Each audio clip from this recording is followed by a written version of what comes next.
This is Carla. I'll second. Thank you, Dr. Wagner. We have a motion to approve the minutes. I'll go ahead and start us off with all in favor. Can I get an aye, or let us know that you're interested in approving those minutes? Got one Aye. from Dr. Wagner. Thank you. Catherine? Aye. Elise? Anyone else?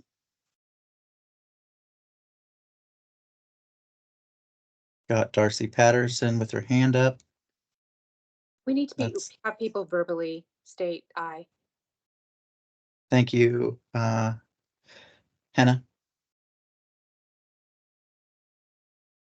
All right, let's try that one more time. All in favor to approve the minutes. Can I get a verbal agreement of aye? Aye. Aye. Aye.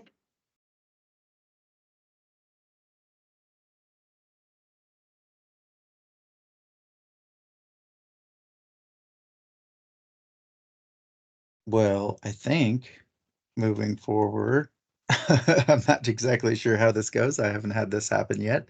I guess I can move to, oh, I'm seeing, I We can, can't have people raising their hands. We need people to speak. We have a recording, so. thank you. This is, I'm not sure if you guys are hearing me. This is Brittany. I said aye. Oh, gotcha, Brittany. Now I do. I also saw Dr. Kamiar and Yeah, maybe. So this is Dr. Kamiar. The controls for my camera and mic were disabled. I couldn't. It said I was an attendee and I can't unmute or share a camera.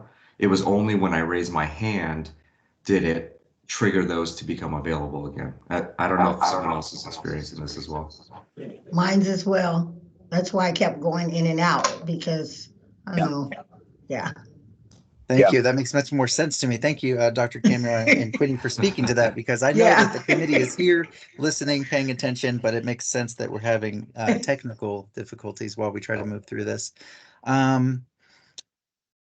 If there is anyone that is a committee member that is having a difficult time unmuting themselves, can you give us a message in the chat, possibly? Hannah, is that okay if they message the chat to identify that they have a problem so that we can work through that?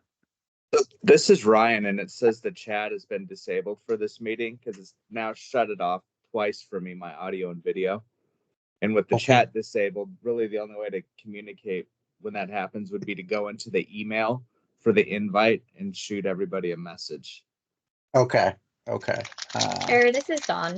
We're keeping track of why everybody's getting pushed back into the attendees, and we're trying to push them back into the presenters as fast as we can. And so apologies for the weird Teams technical difficulties this morning. Thank you, Dawn, for helping clarify that. And also, yes, we did get Jamie Ross in attendance. Jamie, can you signify that you're here with a verbal confirmation? I'm here. I hope you guys can hear me. Good morning. Yes, we do. We can hear you, and we have. So thank you so much for that. Let's see what other committee members. I just want to verify and see if there are any other committee members that are having difficulties unmuting themselves. Darcy, are you able to unmute?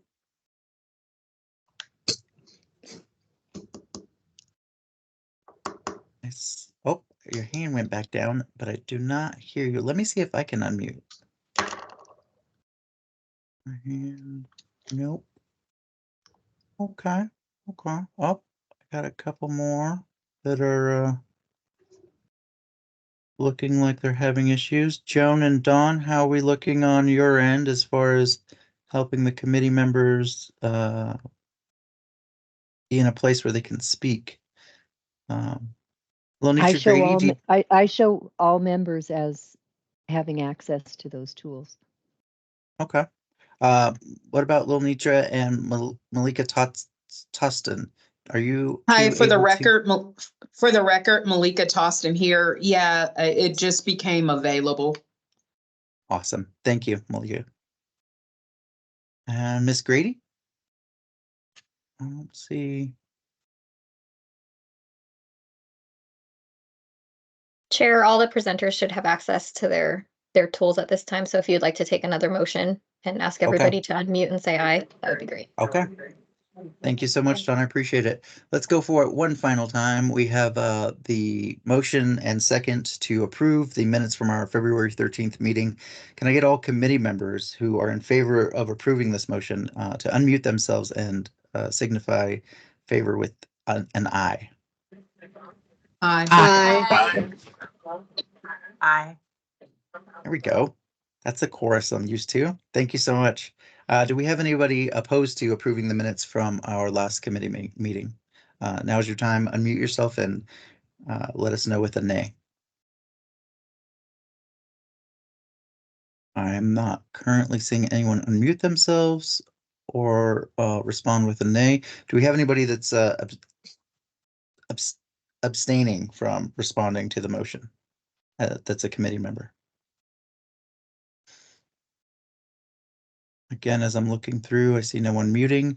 At this time, we will approve the minutes from our last meeting through the vote and technical difficulties of Teams.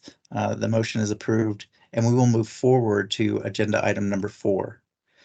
Agenda item number 4 is an informational agenda item where we will hear some highlights from some of our funded providers. Last year, we identified areas that we thought that could use some support, especially with some of the social determinants of health, and concerning the increase of longer-term and short-term rehabilitation program capacity in Nevada, as well as providing support for individuals to maintain housing through the recovery process, developing sober and affordable housing resources through partnership as part of our priorities for funding. The Washoe County Department of Alternative Sentencing STAR programming is doing all 4 as they support individuals with opioid use, leave behind or being diverted from jail programs. We will start with them. We have the Washoe County Department of Alternative Sentencing, and I believe I saw that Sergeant Andrew Sherbandi and Nicole Schwawecker, sorry, are present. Are you able to unmute yourselves and speak to our committee? Good morning. This is Andrew Sherbandi. Can you hear me? Yes, I have. You started a little low, but at the end it came through all the way. Beautiful. And good morning. This is Nicole Schwawecker. It was pretty close. It's a train wreck of a name. It's a little difficult, but hearing you say it makes it easier to go with it moving forward. Thank you. And the floor is yours. Great. Thank you. And thank you for this opportunity to share a little bit about the STAR program and how Fund for Resilient Nevada has supported our efforts over the last year and a half. So STAR, short for Support and Treatment, Accountability and Recovery, is a multidisciplinary community supervision model that we crafted over here at DAS, centered on addressing opioid use disorder within the populations we serve. For those unfamiliar, we provide probation and pretrial supervision here in Washoe County. And as the opioid epidemic started to spike right around the pandemic, we decided that it was time to get serious about addressing that particular issue in those that we work with and try to take a root cause approach to addressing criminal behavior. So we sought some initial grant funding to get the team put together, which is composed of a licensed clinician, a probation officer, a case manager, our grants coordinator, Nicole, and a peer recovery support specialist. And with this team, we deployed a therapeutic model that's really geared at addressing root causes of criminogenic behavior with a specific frame around opioid use disorder. And we've seen some pretty compelling results over this last year and a half or so. A roughly 60% drop in the first 5 months of programming in opioid use from month 1 to month 5, as well as some other stats that I don't have it in front of me at the moment, but I can assure you we're pretty pleased with how things are going so far. And as the program has progressed and we've seen these results, we've decided that we want to expand our reach, with some of those areas being recovery housing and support for professional licensure and education, and as well as some other things such as MAC coverage for those that are no longer Medicaid eligible. So I'm going to hand it over to Nicole just briefly to talk about some of the specifics that the Fund for Resilient Nevada funds have helped us with. And then I'll give you guys a little bit more context on how those funds have translated into real change in people. So Nicole, if you would just give us a rundown, I'd appreciate it. Absolutely. Thank you, Sarge. And thank you very much for hearing us today. As the Sarge said, we did want to expand services for our STAR participants so they could continue in their recovery successes later in the phases of the STAR program. So we did apply for funding through FRN. And the expansion services that are being funded by FRN include the provision of bus passes for participants with transportation challenges, temporary coverage of medication-assisted treatment costs for participants who lose Medicaid due to gaining employment. In fact, one of the participants that are using this funding has already graduated the STAR program. She has been drug-free for over a year, and she recently got full-time employment. She had 2 part-time jobs, but she recently got full-time employment, which caused her to lose Medicaid, and so she's usually using this funding for that. She is also currently attending culinary school, so she is one of our biggest successes so far. And finally, through partnership with Life Changes, FRN is funding the lease for a transitional recovery house, including the cost of a live-in house manager for STAR participants who are in between structured residential programming and finding permanent housing. The house has been wonderful. It's been a great partnership. It's more than a place to sleep. It provides safe, sober living for STAR participants, and the stability has allowed 2 of the residents to reconnect with and attend activities with their kids. The house has also created a community amongst STAR participants. The STAR team has held get-togethers, a cooking class, and conducts weekly group skills training at the house where all STAR participants, not just residents, are invited to attend. And then Sarge, I'll send it over back to you if you want to talk about our house manager and maybe some videos. Yeah, so first, I just want to say how accommodating FRN has been to us over the grant period that we've had. Truly a supportive group of people. Joan, I know you're on the call. I can't speak highly enough of her and her willingness to support us as we've reached to help as many folks as possible that are under our umbrella. The recovery house manager is actually an active participant in the STAR program. His name's Asa. This is an individual that was in and out of prison, both as a juvenile and adult, for his entire life, and really just waiting for somebody to give him a chance to prove himself. And that became apparent when he let us know he was interested in being our house manager. Since giving him some responsibility and the respect and dignity that he so desperately wanted, we've seen him turn into the person that I think he always knew he was and was just waiting for the rest of us to catch up to. I just can't speak highly enough of him. If you've seen any of the news coverage of the STAR house that we've had up here in the north, you may have seen Asa in 1 or 2 interviews. But he is an example of what can happen when therapeutic programming, person-centered programming, and the multidisciplinary model is applied with intention and with support from the community. He's just one example. We have a whole caseload of people just like him who are waiting for an opportunity to be treated with some dignity and as a person with unique interests and unique issues that need to be addressed, instead of just being reduced to the most convenient label that society has given them. And I know I'm preaching to the choir, so I'll get off my soapbox, but he's just an example of somebody that we've reached, and I think that we'll continue to reach moving forward with the STAR program. The house is wonderful, as Nicole indicated. We use it as a hub for so many different activities that the program provides. We utilize interactive journaling through the Change companies up here in the north. And that's just another way that we help our participants work through the way they think, feel, and behave in the world around them, and hopefully achieve some kind of cognitive restructuring to help them reach a place where they can exist in the way they need to stay away from further justice involvement. The last thing I want to talk about is FRN has agreed to help us fund a documentary about the program, which is a really exciting thing. We'll be using this documentary to package a few different media segments, one of which will be a short segment that we play up at the Washoe County Detention Center for inmates that are interested in treatment in some kind of program that want to break the cycle. And once we have that package put together, we'll work with the jail to get it run up there so individuals can have access to that. In addition to different packages for potential future funders and just the public, generally speaking. We want people to know what we're doing. We want people to understand the impact of this program and the longevity that it needs to have up here in Washoe County and in the state of Nevada. So again, I can't speak highly enough of FRN, of this group, for taking a chance on our project, and thank you for this opportunity to share what we're trying to do up here in Washoe County. And if there are any questions, we'd be happy to answer them, but we also understand you have a tight schedule here. So either way, thank you for this time. Thank you, Sergeant. I will say that we did make a room for a minute or two of questions for each one of the presenters. Does any committee member have any questions for Washoe County Department of Alternative Sentencing that they'd like to bring forward?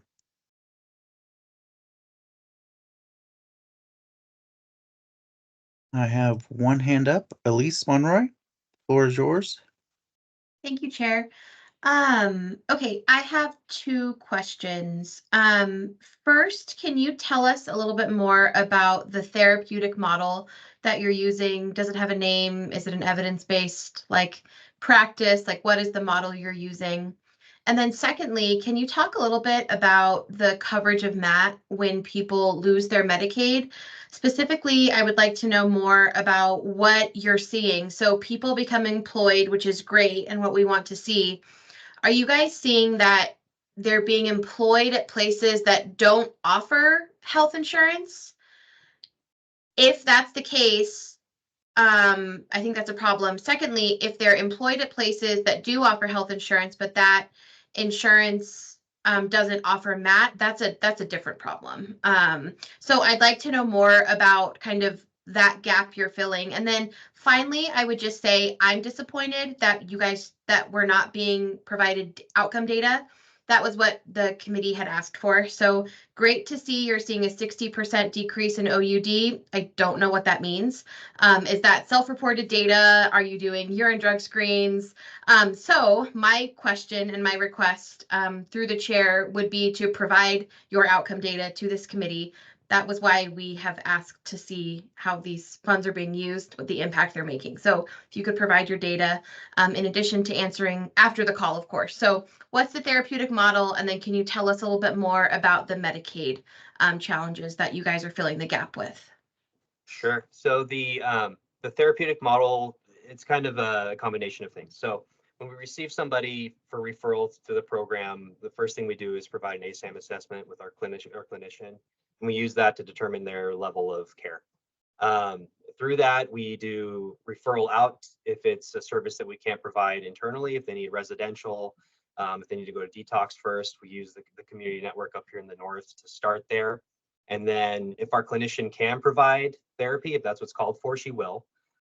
In addition to that, we use the interactive journaling, which is an evidence-based model, to supplement the clinical work that they're doing, either with our primary clinician or if they've established with a different provider, whatever they're providing.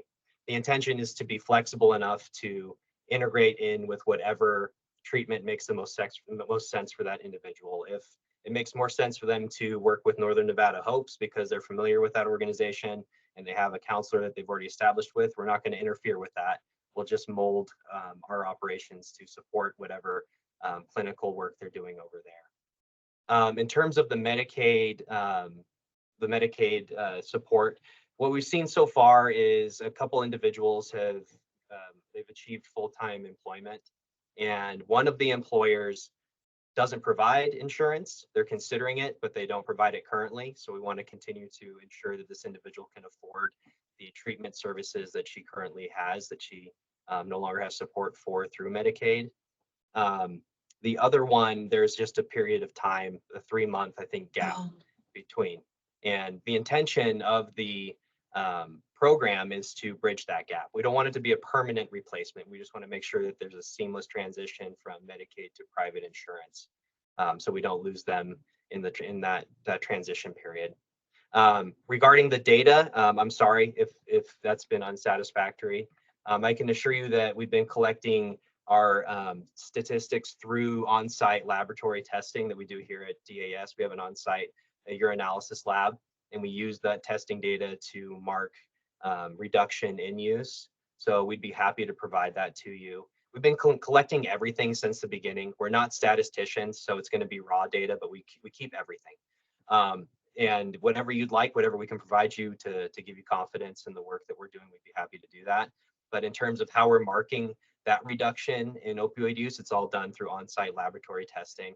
And the lab is operating at a 98% accuracy rate. So we're confident in the results that we're getting. We have measures that show that change. Excellent. And I have no doubts. We just want to try to understand as we're making recommendations for funding going forward, like where the gaps are, or also we need to see like evidence of what's working. So if we need to recommend to increase funding, that's helpful for us as well. I'm really glad that you guys are in a position to fill the gap for MAT coverage.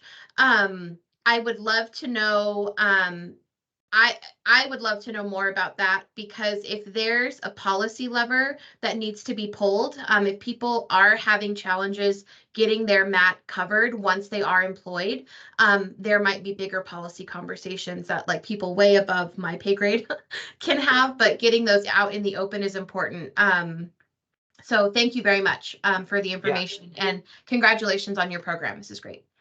Thank you. Please reach out anytime if you have any questions about data. We understand that you all want to make sure that your investment is turning into actionable results. So the last thing we want to do is fail to communicate that to you all. So thank you for the feedback, and we'll be sure to be as transparent as possible moving forward. I have two more questions that the committee members would like to ask, but I am going to stop us here and say thank you again, Sergeant Sherbandi and Nicole, for showing up and giving a presentation. It wasn't the invitation wasn't meant to fill us in on the data around the outcomes that have you guys have had success with so far, but more programmatic overview of what's been going on and how the funding that we help direct into the community that you guys are able to use, what that looks like in action. So again, thank you for taking the time to present to us, and I imagine that there will be a lane or a path to get the data moving forward and in the right places. But again, it was not an expectation for you to have that here. So thank you for the question, Elise, but also Sergeant Sherbandi and Nicole, excellent presentation. And thank you for keeping us up to date on how the FRN has affected your programming and is providing a positive impact to the community. I'm not sure what I'm going to do with the questions for the Washoe County Department of Alternative Sentencing. I think that because we set this for a limited time, the closest I can come to a compromise is maybe Quinny and Dr. Kamyar. I saw your hands up. If you would put your questions in an email, get them to Joan, and Joan will forward them to our presenters. And I'd like to keep this moving forward as we go through the other presenters. I will make time for one or two questions. The more brief or short that they are, we will be able to work through them here in this meeting. The longer ones, we will ask that we get an email to Joan, and then we will have them forwarded to the presenters. Again, I appreciate your time and excellent presentation. Great to hear that some good things are being done in Washoe County. Thank you both, Sergeant Sherbandi and Nicole. Thank you for the opportunity. Moving forward, again, I don't want to seem to be shutting down the committee members. Dr. Kamyar and Quinny Winbush, we really do want to hear your questions. If you could take the time to type them up and email them to Joan, we will push them forward to get them answered. At this time, we will move forward with the Carson City Community Counseling Center, specifically their Regional Wellness Center. We have presenters Jacqueline Schott and it looks like Tandy McGinnis, not what's actually listed on the thing. So the floor is yours, ladies. Hi, thank you. Yes, Carol, unfortunately, last minute couldn't make couldn't make it. So I've got Tandy, our regional director. Hello, hello. Thank you for allowing us to share. So I'm going to give a little bit of a spiel. So CCC has been around for 38 years. About 2 years ago, we decided to open the residential like we knew we wanted that because the increase of all of this. And so we bought a 30,000 square foot building and began renovations. We barely opened the end of last August, and since becoming SAPTA and HCQC licensed, the Fund Resilient has supported a total of 16 new clients through the criminal justice system diagnosed with an opioid use diagnosis. They were identified through the jail through assessments and screenings, and we have gone through Douglas, Carson City, and Story County. Upon release from jail and to admission to residential, individual treatment plans are created with the clients and referrals are made in-house for whatever's necessary. We have therapy, we have medical providers that can do MAT services, we have peers, case management, counseling. Within their first week, we start their aftercare thought process to see if they also need the residential recovery, which is the transitional. It's a new verbiage. And then we start them on that list so that there's a seamless transition, so there's no gap there. This allows us to meet the client's needs and offer the proper quality treatment that they need. So we have evidence-based stuff just like alternative sentencing, the interactive journals. We send a lot of counselors and staff to trainings quite often. So some people just did the ACT stuff, the MI. We have a therapist that is EMDR trained. So since completing, 6 clients have seamlessly transitioned into our outpatient CCBHC. 5 have gone into transitional on top of being in our outpatient services. 1 went to Lyon County. And the beautiful thing with that is we were able to do a warm handoff, which then lowers, we hope, the risk of their relapse so that we have everything set up. We reach out to their coordinators, get their appointments squared away. And so we plan to continue using the funds, if granted, by by providing necessary quality treatment to our clients and identifying where we can help them best. Awesome. Thank you, Tandy. Jackie, do you have anything to add to that? I don't want to cut you off if you're. No, nope, she did great. And just, thank you guys. We're extremely grateful for what this funding has enabled us to provide to our clients. Thank you. Yeah, so I just want to put this out there so for everyone moving forward, the ACRN makes recommendations to the director's office, and the director ultimately gets to guide where the funds go, but putting our recommendations towards agencies that we believe can utilize the funding to help remediate the damage from the opioid crisis. It seems to be that we have a couple of great presenters so far that are presenting us with some changes that have been made or some additions that have been made, like the Regional Wellness Center, that are making an impact. So appreciate you taking the time to come and present to us. We'll now open it up for questions to Jackie and Tandy. I have Jamie Ross. Thank you so much, Chair. Jamie Ross for the record. Curious how much funding you all received for this project. Just trying to, do some back of the napkin math for how much 16 clients cost. I can pull up. Actually, you know what? I think I have it right here.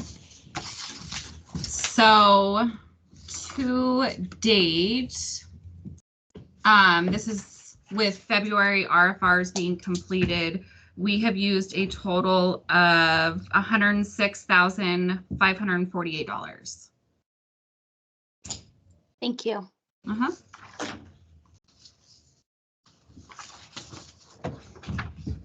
Thank you, Jackie, and thank you for your question, Jamie. Do we have any other committee members that are interested in looking for some feedback or questions from CCC and their Regional Wellness Center? All right, well, we knocked another one down. Again, thank you, ladies, for showing up and giving us a presentation on what's been happening in Carson with your Regional Wellness Center. Appreciate the time and information. There is a chance that you might get an email from our part of our state team, Joan, who will be passing forward any questions from our committee members. All right, thank you for having us. Thanks for being here. We will now move forward with our next presenter. We have the Jail Medication for Opioid Use Disorder Program, and we have Mr. Bill Teal. Bill, the floor is yours.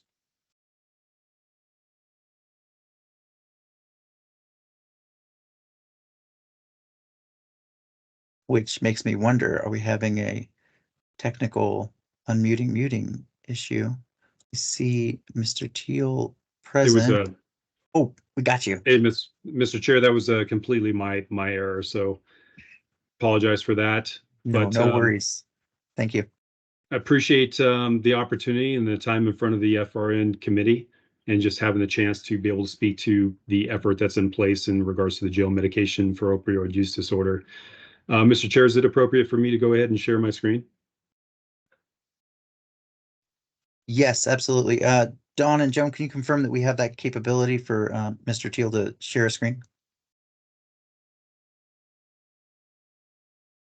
That's fine. He should be able to go ahead and share. Yeah, if it's do you have the button available? Yes, sir. All right, we are there. All right, bear with me as I work through this. Mr. Chair, can you see my screen okay? Yes, I just want you to be aware that it is, we can see the slide, but we can also see the left-hand side that shows each slide. So there's also, if you're looking for a presenter view, that's an option for you. If you're, oh, there it is. If you're comfortable with either way, I'm good with either way also. Okay, thank you very much.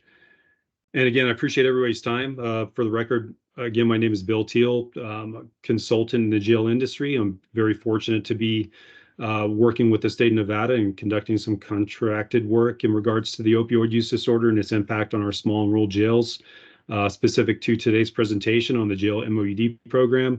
And there'll be a little bit of a conversation about the other half of this, which is the community continuation of care model. So for 2023, I had the opportunity to work under the leadership of Don Yohe and the Health and Human Services and the entire team of folks that have helped support this effort. And I don't want to leave anybody out, but Joan, Deborah, Vanessa, Shannon, and then Shannon Cook, as well as many others, to include the team from the Department of Welfare and Social Services. So appreciate everybody's commitment in supporting this effort. But our main goal in last year was to conduct some research to identify the barriers and pain points to implementing a jail medicated assisted treatment program, which is now required by the Department of Justice, specifically as it relates to the Americans with Disabilities Act.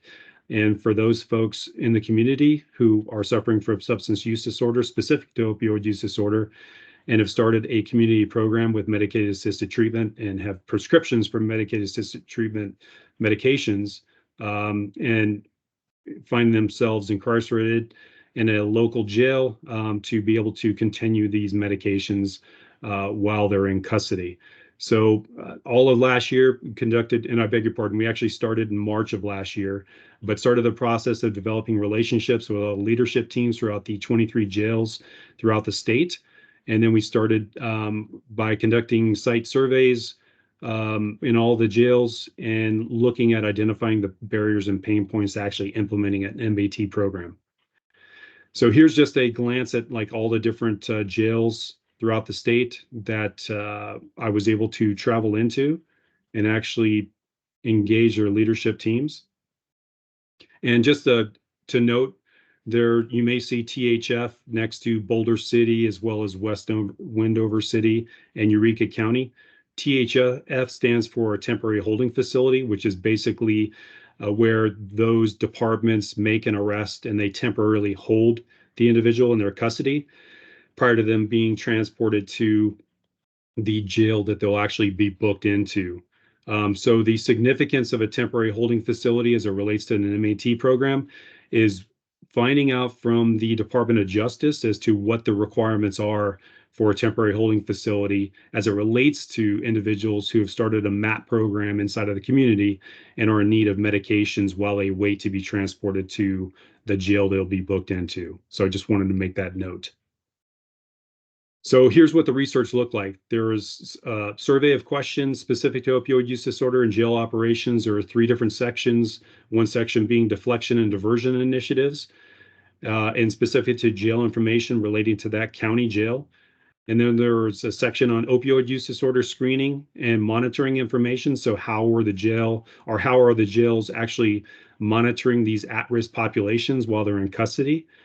And then another section with opioid use disorder challenges and what type of discharge planning is in place, as well as community resource information as it ties into a discharge plan and re-entry into the community. So here's some key takeaways of the 23 jails surveyed, and I just highlighted them based on what I believe to be the area of significance, blue being concerning, but red being alarming. So just cruising through those, I'm going to highlight the alarming outcomes that I think need to, we're going to work towards shedding some more light on. And starting with 78%, meaning 18 of the 23 jails are reactive and reliant on emergency medical services most of the time. And most of the time, meaning that the vast majority of our small and rural jails throughout the state do not have on-site access to care resources. So they're completely reliant on emergency medical services to respond and then manage those that are suffering from some type of medical or mental health crisis. And then most of the time, meaning that you have some jails that do have part-time resources. However, the vast majority of these resources only work Monday through Friday, daytime hours. So weekends and holidays, they're not on site at all. And then the next alarming area of concern, 91%, meaning 21 of the 23 jails don't have a formal MAT program. So currently they're at risk for individuals that would have, if they've started a program inside of the community and they require access to their medications, there isn't the opportunity to continue that program while they're in jail. And one jail does not have access to Narcan. This has been addressed with representation, within the state, and we've reached out to that jail to help support their access to Narcan needs. So that is actually being looked into.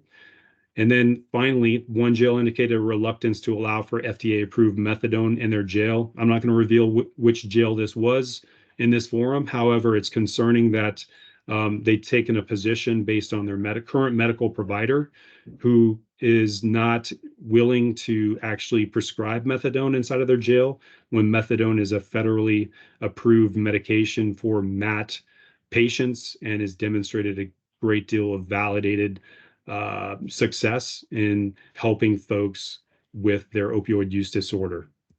So continuing on, some other key takeaways of the survey were, here's something that needs to be addressed, and this is the main point of conducting the research. The top 3 barriers on implementing a MAT program inside of our Nevada jails are, number 1, a lack of on-site medical and mental health resources, 2, a lack of funding, and then 3, a lack of community resources. So that's where that community continuation of care aspect of the model, that discharge planning aspect is significant. If we don't have the access to community resources, we have to be more progressive, non-traditional, and think further outside of the box on how do we bridge that gap.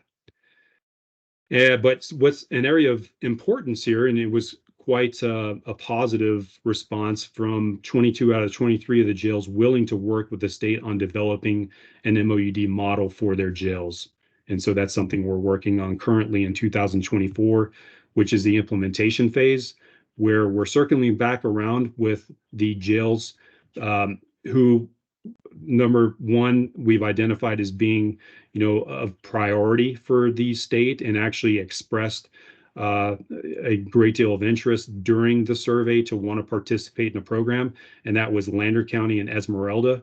We currently have 2 pilot programs that are in place with these counties, and I'll talk a little bit more about what the pilot programs look like in the next couple of slides. But some other priority jails based on their access to care needs are Humboldt, Lincoln County, Lyon County, Mesquite, Detention Facility, Mineral County, Pershing County, Story County, and White Pine County. To date, Lincoln County, Mesquite Detention Facility, Mineral County, Pershing County, and Story County, they're all wanting to move forward with the same approach that we're taking with Lander and Esmeralda County. And then also working on engagement with Clark County, Nevada's Department of Justice office, and just developing a relationship with them and providing awareness on some of the efforts that currently are in place, as well as talk about the specific challenges related to small and rural jails that, I beg your pardon, that need to be addressed in order to help them bridge their gaps to implementing MAT inside of the jails and temporary holding facilities. To include, the challenges in regards to a need for a regional mobile MAT pharmacy or access to pharmacies within the regions, so these federally approved medications can be accessed by the jails for their patient suffering from OUD needs. And here's a roadmap of implementing and managing a jail MOUD program. This is actually the roadmap that we're taking. So this is the sequential intercept model. For those that aren't familiar with it, it was developed by mental health professionals in the early 2000s to identify the gaps in the judicial process where those suffering from mental illness or substance use disorder or the co-occurring challenges, taking a critical look at how they're getting caught up in the judicial system, and then finding solutions to bridge the gaps to the access to care needs that they have in order to break their cycle and hopefully help them find greater stability and then reduce recidivism and mitigate risk and liability and ultimately save lives. So this is the approach that's being taken currently with both Lander and Esmeralda County, where we're approaching each intercept and we're looking at the challenges to implementing the intercepts and then finding viable solutions for each of the counties in order to bridge the gaps.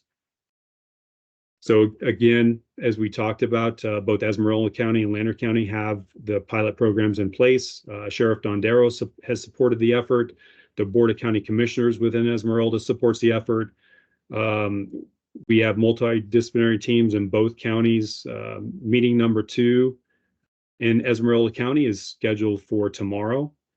And our focus will be Intercept 0, talking about deflection, and we're actually going to be kicking off the real meat and potatoes of introducing the sequential intercept model at that time. With Lander County, we're a little bit more progressive. Under Sheriff Quick, he's supported the effort. He's participated in all of our meetings thus far. We have our 5th meeting scheduled for tomorrow, or I beg your pardon, for March 21st.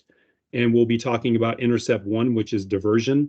And we'll identify the risk and needs discussion and actually identify any type of action items that need to be worked through. And then, so here's a big question as far as like, what will success look like for this implementation phase? And here's, I apologize, it is a long list. However, there are items that are significant to review. And as far as the jail MOUD program is concerned, here's what we're looking to accomplish is number 1, to gain the leadership and staff MOUD buy-in, as well as provide staff education on what MAT programming is all about. So really honing in on what the MAT medications are and what the validated studies have revealed as far, as far as its success is concerned. And then continuing to help with any type of needs that they have, to include how do you mitigate the risk of diversion within their jails.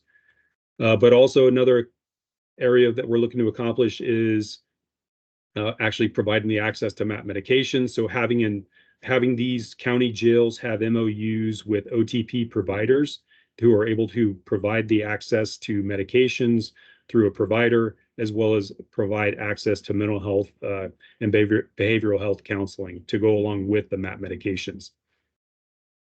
I beg your pardon, excuse me.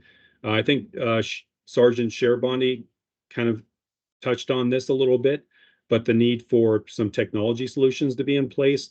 In this case, a lot of our local jails don't have any kind of electronic health records system or an enhanced intake screening system other than what they're using as far as like pen, pad, and paper, which doesn't uphold the best practice standard. And in the future, when it relates to the 1115 waiver, which will allow for Medicaid reimbursable funding for pre-90-day released of inmates within custody receiving services for mental health or substance use disorder. The electronic health record is interface with the Medicaid system in order for these funds the data to be processed and for the funds to be reimbursable. And then the ability to share medical records with service providers so that discharge planning, community continuation of care component, being able to actually, through consent of the individual, of course, but provide the records to those service providers, whether they're in the community or whether the individual is actually being sentenced and moving on to prison, then providing those same records to the service providers within the prison is significant. But improved jail policy where needed, have the jail MOUD program consent and compliance in place, enhanced at-risk monitoring. So these populations create a great deal of risk and liability because of their care needs. So ensuring that the best practice is in place and policy supports it. And then also having a jail and judicial MDT engagement. So for both Esmeralda and Lander County, the undersheriff in Lander County has pulled in the judicial representation to participate in the multidisciplinary team meeting, which is fantastic.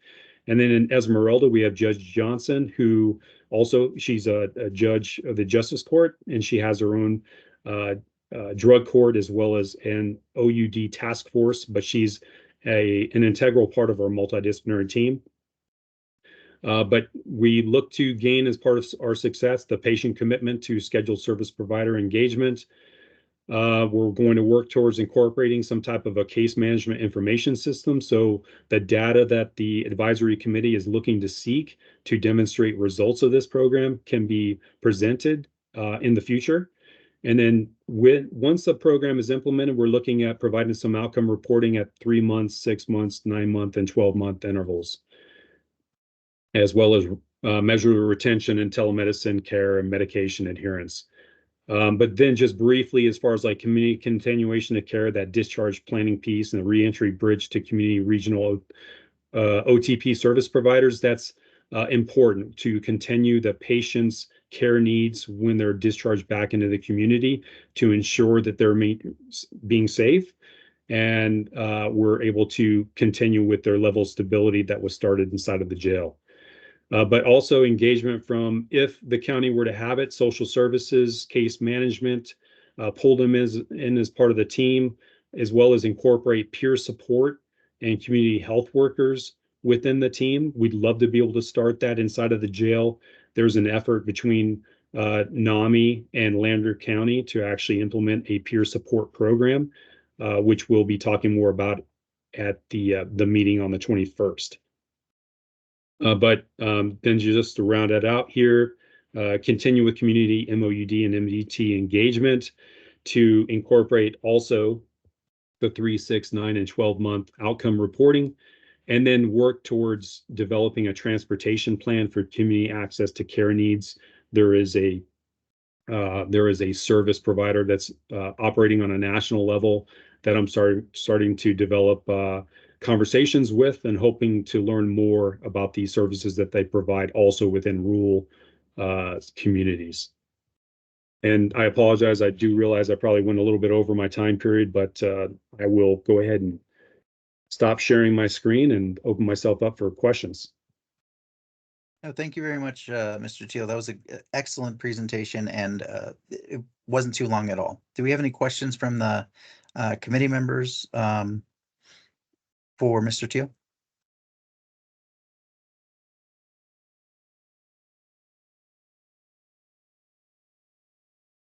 Dr. Kamyar? Dr. Kamyar here. Thank you so much for that presentation. And Chair, I'll include this question to basically all of our presenters today. But what are the medications that we offer to those that are basically in the system? Is it all three of methadone, buprenorphine, naltrexone? And then additionally, is this something that is a continuation of those that are in treatment, or are we looking at, or do we have programs that will actually initiate or start treatment for those that are identified as meeting that need? And great questions, doctor. And to start, for MAP medication requirements, as I'm sure you're well versed in, all three of those medications would be a part of the program. So currently you have some small and rural jails, they do have access to those medications, but they're reliant on family members to actually bring in the prescriptions in order for that access to continue.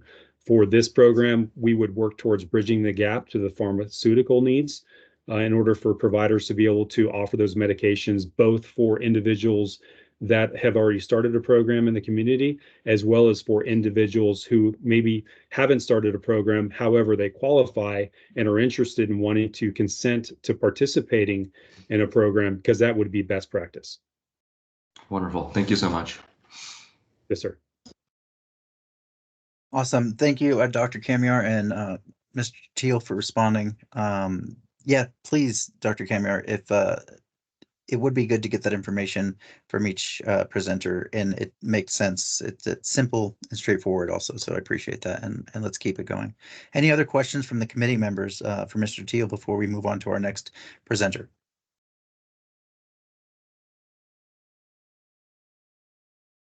All right, I'm not seeing any hands.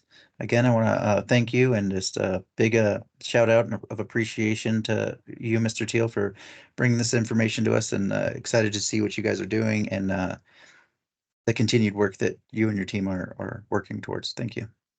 Thanks, Mr. Chair, and thank you, everyone. Appreciate your time. All right, at this time, we will move forward, and we will be hearing from the Opioid Technical Assistance Training and Coordination Center from the CASAT team. I'm not sure who it is that is here speaking for them. Do we have that person or people here? I think today it's going to be me, Morgan Green. Okay. Hi, Morgan. Hi. The floor is yours. Thank you. Sorry, Michelle Berry would be here today, but we are planning our big 30th anniversary party, and it's been a little chaotic. Anyway, so thank you for inviting us. I just wanted to do a couple of quick updates. We're still in the process of really building this out, so there isn't really a whole lot to concrete show you, but we are revamping the nvopioidresponse.org website that's traditionally housed SOAR, which will now take over for the Opioid Technical Assistance Training and Coordination Center. So it will still include the information that SOAR contained, but now it will also include the training component of this center. So people will be able to access both the information around where to find naloxone, where to find the test strips, but also request what kind of trainings they need for their communities. So it'll kind of be a little bit more robust and be able to house all of that information. We expect to have that launched in early April. That's also going to house the Behavioral Health Echo Clinic that will be really rolling through a lot of this. So that'll be built on as that gets fully formed. So we're hoping to be able to have that robust system put in place as well. We have already started some trainings that are now in development to be widely available, primarily through requests from the Attorney General's office. So we're doing an overdose education that's inclusive of xylazine, that's specifically targeting law enforcement. We're also going to do that training that's specifically targeting education, as the Department of Education has also requested that. And we are going to do a training on the Good Samaritan Act versus the drug enforcement laws, just so that there is a little bit more clarification for individuals, including law enforcement, where those lines really are and where the gray area is. So those are already in development and should hopefully be launched by the end of this month with the launch of the website. In addition to that, we've been working with the Intertribal Council to have some specialized support around peers that are targeting the community, as well as recovery support services that are specific to the tribal communities in our state, just because right now those are really lacking. So we are hoping to be able to build that out. And we are in the process of hiring for opioid coordinators that are going to be community-based, that are going to be doing the specific inreach to communities to determine the educational and technical assistance needs. So I'm hoping by next month, we'll actually have something concrete to show you. Awesome. Thank you, Morgan, for speaking to what's been going on. And it makes sense that it's going to take time to see some of this in action. But I think just getting a heads up on the direction that CASAD is going towards and what the implementation will look like in the future and hopefully near future, we can kind of keep that on our radar and watch out for that. I do want to mention that that you touched on the topic of tribal communities and how they're being affected. I'd also just like to make it part of the record and really push the state team to help get this committee some insight as to what type of programs that are partially or fully funded by the Fund for Resilient Nevada and what that looks like as far as either outcomes that are currently happening or things that are planned to be happening soon. So thank you for touching on that part, Morgan. Do we have any questions for Morgan before we move forward? Elise? Thank you, Chair. I don't have a question. I just want to say, Morgan, it's good to hear from you. It's been a while. You too. Yeah. Also, I just would like to, I guess, say or validate from my experience working with folks that were trying to do messaging around overdose prevention that people often felt tripped up on messaging around Good Samaritan law because they felt like it was in the Good Samaritan law is in direct conflict with drug-induced homicide laws. I also think if the training could encompass like how to message about the Good Samaritan law and harm reduction in the reality of Senate Bill 35 with enhanced rules or enhanced penalties for fentanyl, I think that would be really helpful to folks in the community who are struggling to figure out how to message about overdose prevention. So glad to hear that's on your guys' radar, but that would just be my insight, is take Senate Bill 35 into account. Thank you. Yes, thank you, Elise. And you bring up some good points. This committee specifically talked about the Good Samaritan law and how there needs to be some movement towards education and understanding for both the public and the law enforcement side. So I'm glad to hear that this OTAC goal is considering that and really looking to push that forward into the community because as I understand it, the committee finds that to be super important. So thank you for giving us that information. Any other questions for Morgan before we move on to our next agenda item?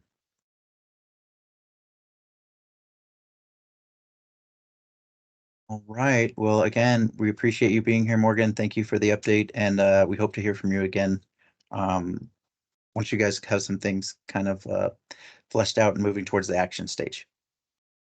Okay, thank you. All right, at this time, we will be moving forward in our agenda. We will be moving to agenda item number 5, which is an informational agenda item where we will get a review of the statewide opioid goals. Just as a reminder here, these are goals and the objectives and the activities that this committee recommended. As we go through these activities that have not been identified for funding, please note that if there are any activities that you would like to see prioritized for funding in the next fiscal year, I want you to keep some type of tally or list or highlight and write down what's important to you as far as not yet funded. And also I would ask that we will make time for questions throughout this agenda item, but we are also going to ask that any questions that are unable to be answered due to the time constraints that you type them up, email them to Joan so we can get some clarification as to what's going on and what's been going on. Dawn, the floor is yours. Thank you, Chair. And committee members, good morning. So buckle up because this is going to be a pretty long ride. This is the review of the statewide opioid goals. Again, they were broken down into the goal, the objective, the strategy, objective, and then the activities. We went ahead and color coded everything as in the activities as funded. And then if it was funded, we put the provider that was funded by per ACRN recommendations next to it. Orange is more internal, but ongoing. And then purple is the earmarked dollars. This activity has earmarked dollars in the budget. And then the blue ones are what we're going to kind of focus on moving forward because those are not yet funded. So we do have 7 goals, just as a reminder. And we did recommend a lot of activities within those goals. So this is an example of what you will see. So the strategy to build state infrastructure to assist in local capacity building and ongoing monitoring. These activities under this objective have been funded by the OTAC, which you have just heard of. And then, as you can see, we went ahead and labeled what we're funding or who we're funding. Objective 1.1.2, facilitate coordination of funding and efforts across the state. We do continue to do evaluation and mapping of currently funded opioid projects. We're working with the Bureau of Behavioral Health, Wellness, and Prevention, the Attorney General's Office, Southern Nevada Health District, in order to map the opioid dollars to make sure we're not supplanting any dollars as we push money out.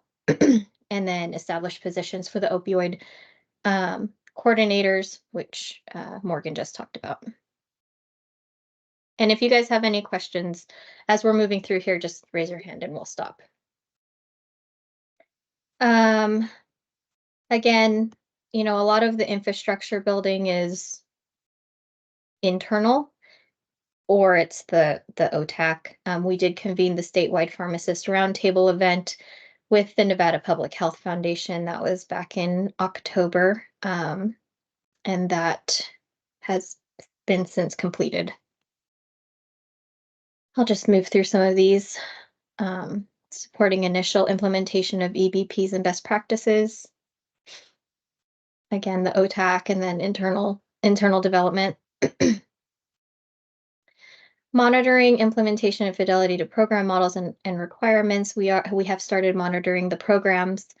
Once we finish the monitors, we will get all of the information into a report and provide that to you guys as well. Dawn, I have a quick question about that. As far as getting it into a report and giving it to us or providing it to us, is that going to be before we make our submission of our report to the director's office? Or is that more of a long-term thing? It's going to be ongoing. I'll get with my team to see where we're at with monitors of programs, but it's more of a long term. I don't think you're going to have all of the information of all of the programs before you make your recommendations. Great, thank you for the clarification. Mm-hmm. Any other questions on goal 1?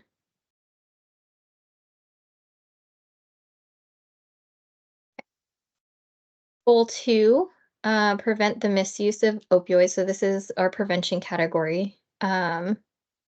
Some of the activities that, again, purple is that this has earmarked dollars. Green is funded and who we're funding. Blue is something that we have not identified funding for yet. So on this slide, we have leverage 211 to decrease stigma.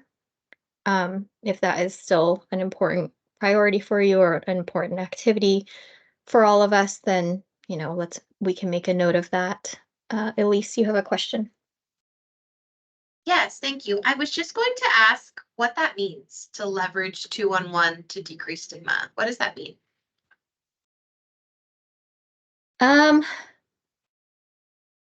I'll need to go back and look what our notes said. I think there was a point in time where we were going to use 211 kind of like our resilience ambassadors for the RA project and have some sort of like a peer connection to 211. So let me go back and check what exactly our goal was to have this as an activity.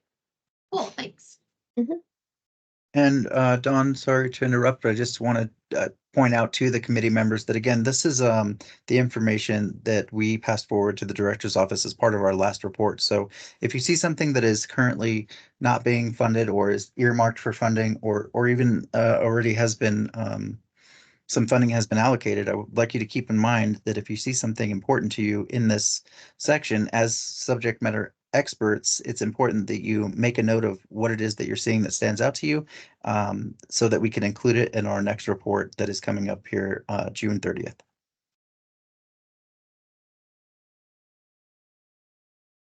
Thanks, Chair. And then again, this is also just a review to refresh everybody's memory. And if these are obsolete at this point, we can make notes and come back together and make sure we take that out.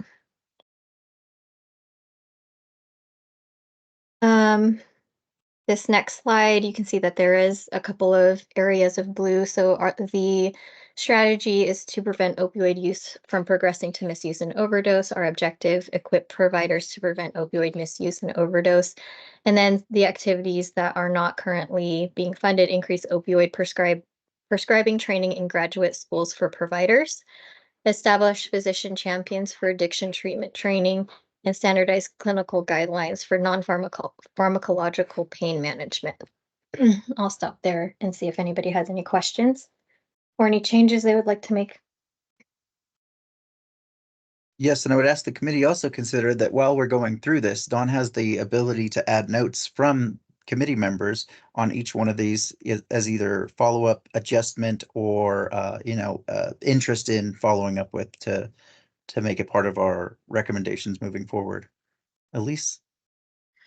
Thank you.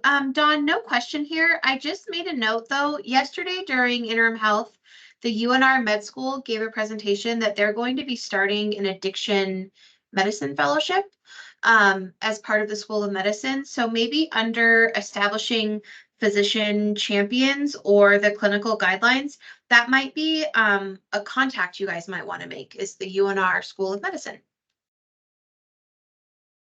Thanks, Elise. I'm just going to write that down. You might not see the changes over here on this presentation, but I am making them on the original.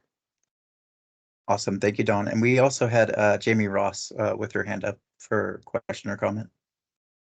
Thank you. I'm seeing prevent the misuse of opioids, and I'm not seeing anything that is what I would call primary prevention. So moving upstream, working on the social determinants of health, working on connection to school and community. All of these are very important. Let me be very clear. I'm not, this is an and, not an or. I'm hopeful that we can add more information on addressing primary prevention. Great. Yeah, Jamie, if you have any language that you would like me to add to here, let me know, or you can email it to me. I will email it to you. Thank you. Mm-hmm. And Jamie, we also have our report from last year that kind of outlines what it is that we push forward as recommendations and how we got to that point to push them forward. So I think that maybe using that as a starting point or refreshing and being familiar with what that looked like at the time, it can help maybe guide what it would look like to prioritize some goals that you would like to see pushed forward by this committee. And then again, looking for adjustments to language and highlighting what's important to us is exactly the reason that we're doing this right now. So let's do this with the intention of starting to get a mindset of what it is we would like to recommend and really what's a priority in those recommendations moving forward for this year's report. And sorry, Dawn, for jumping in constantly. No, that's wonderful. Thanks, Chair. I think goal 2.1.4 kind of streamlines into the discussion of what you guys were just talking about, education for patients on safe use, storage, and disposal of opioids, inform patients on addictive potential of opioids and alternative therapies for chronic pain. These could also potentially come into some of the education points for the OTAC. So thinking of how we're going to be moving these goals forward, but also braiding them with each other.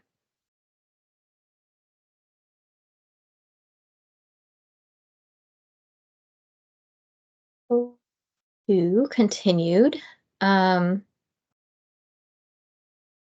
we are funding objective 2.1.5,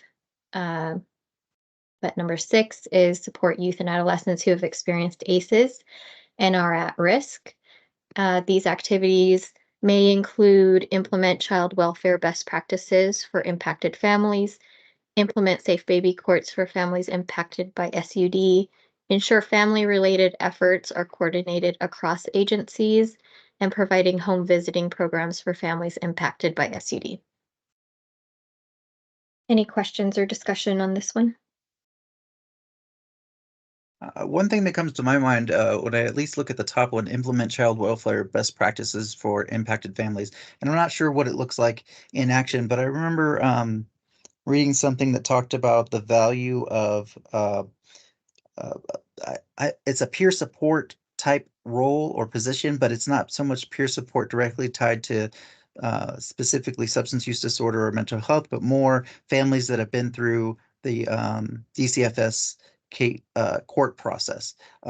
So I don't know if anybody has any information or any insight into what it is I'm trying to speak to, but basically my understanding is that there's some type of practice that allows for individual who has lived experience with going through the court process, whether it's SUD or not, but directly involved with Child and Family Services, to be there as a person of support or mentor through families that are going through this process their first time.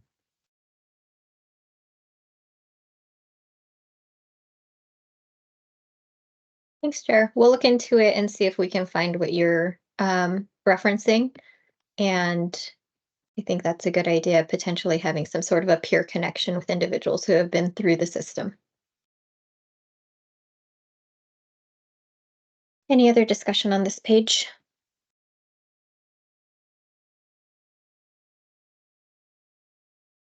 Moving on.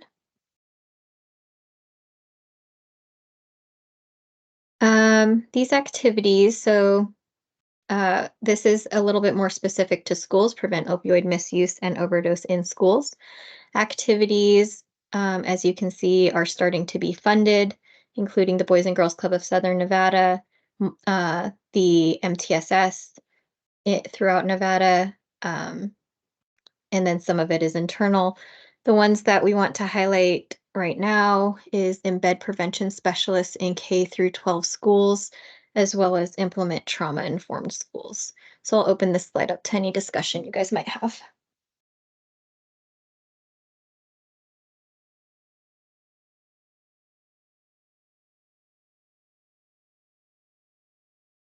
Seeing none, we will continue.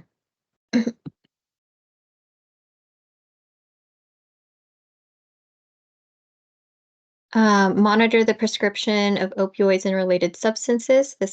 Some of these activities include provide enhanced PDMP analytics, including demographics and additional prescribed substances. Ensure PDMP data is obtained from all bordering states.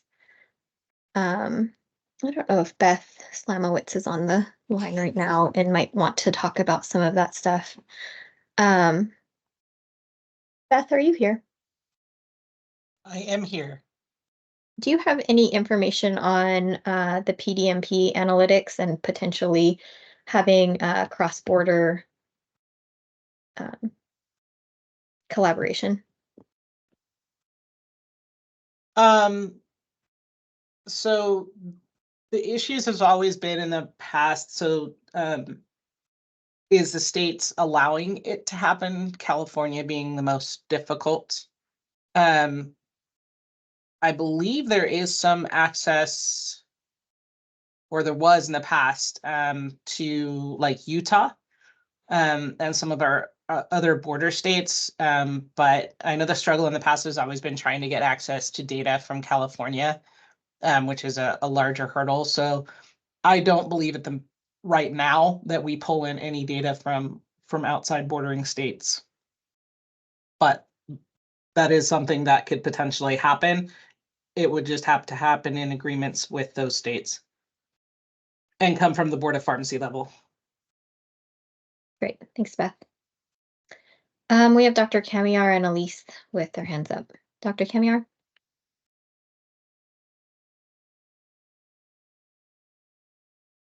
You're on mute, Dr. Kamiar.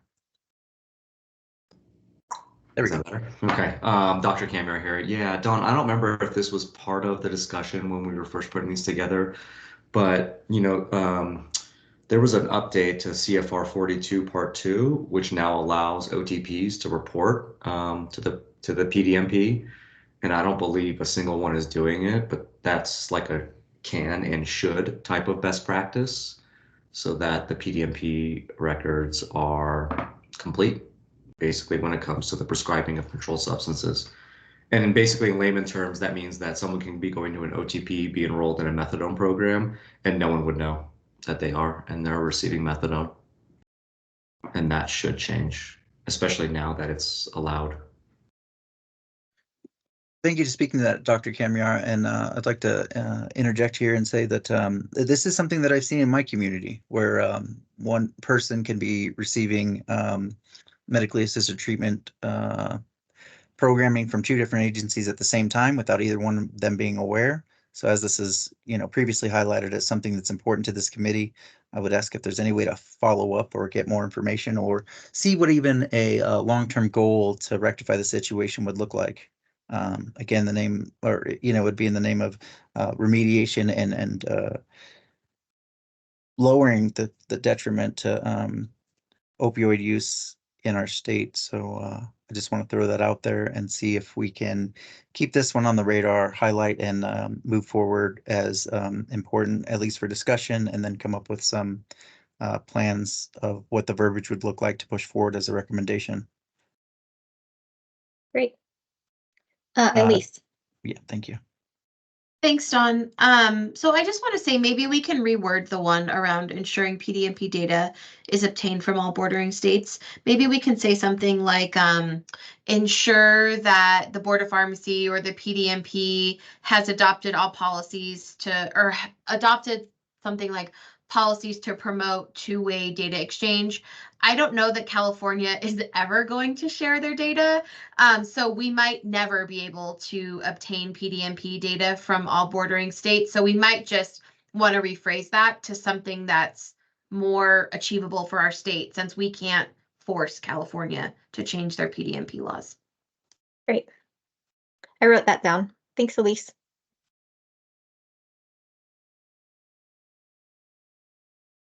All right, and then the next objective, implement screening and early intervention for all Nevadans. Again, some of this we are going to be starting to fund with Nye Community Coalition, the Empower program, the expansion down south. We are also funding. Some of these we haven't identified for funding yet: increased screening, brief intervention, and referral to treatment statewide, and train providers in integrated care, as well as educate providers on the signs of trauma and appropriate referral options. And I would like to speak to this one. The bottom 2 highlighted as blue. They seem broad, but at the same time, I think there needs to be some type of way to, verify if these SBIRTs are being utilized and being utilized well. So trained provider stands out to me as far as attaching it to another recommendation that we're interested in following up with, to see if we can either wordsmith it and get the verbiage right, because these, in my opinion, are ought to be done type situations, and probably in a good amount of places are being done, but I think there's always room for growth. And if we look at the impact directly related to opioid use and opioid use disorder and overdose, I think that there's room for growth for the state to follow up on these.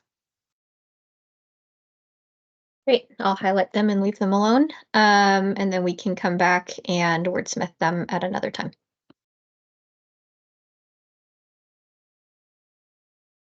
The next strategy, define immediate solutions to reduce the risk of overdose and prepare for responses. The objective is to implement a cross-sector task force. As we know, that wasn't necessarily the most ideal situation due to the amount of members.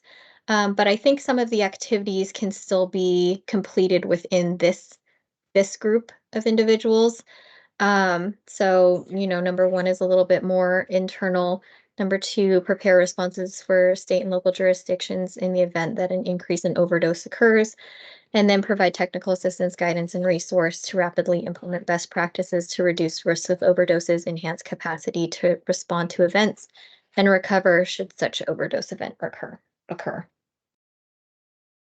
I'll just leave this open for discussion for a second.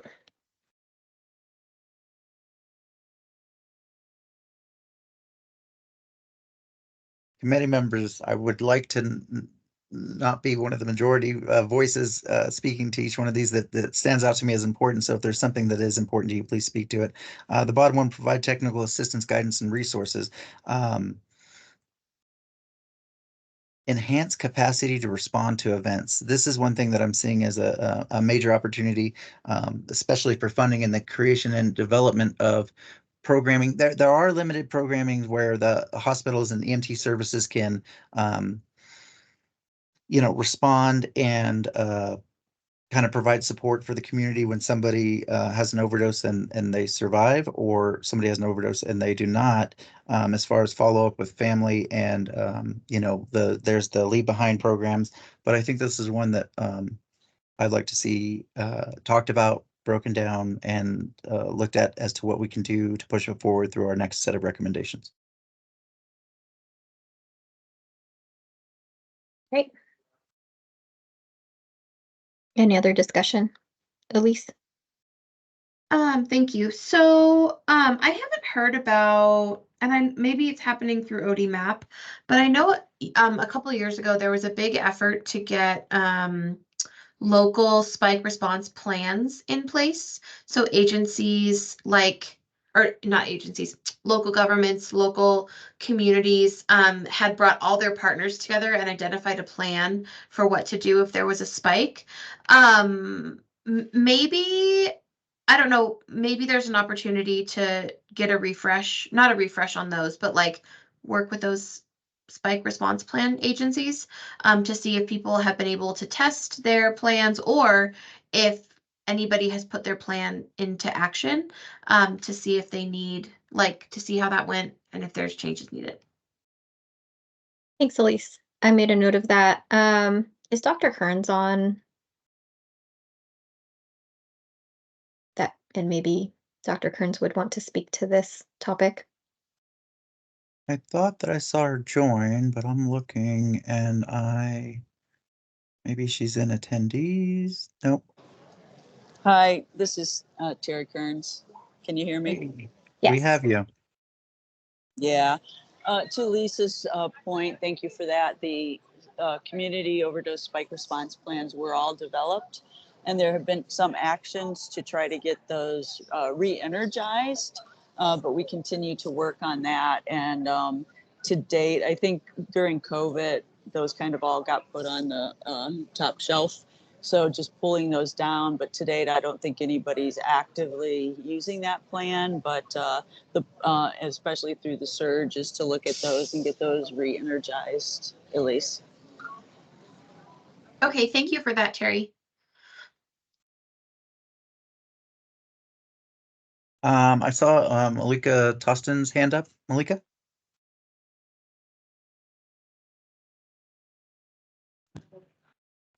Yeah, I just wanted to mention at least once a month or every couple quarters here in Las Vegas, the community partners all gather at the head of jails and institutions and resources. And we get together for about an hour and a half and we talk about what's working and what isn't working in the community as far as mental health, OUD, and other treatment. I'd like to see more of that and definitely speak to the SBRIT. Use that you know, in our hospitals, institutions, to provide more education and training in these capacities to which we've been speaking about today.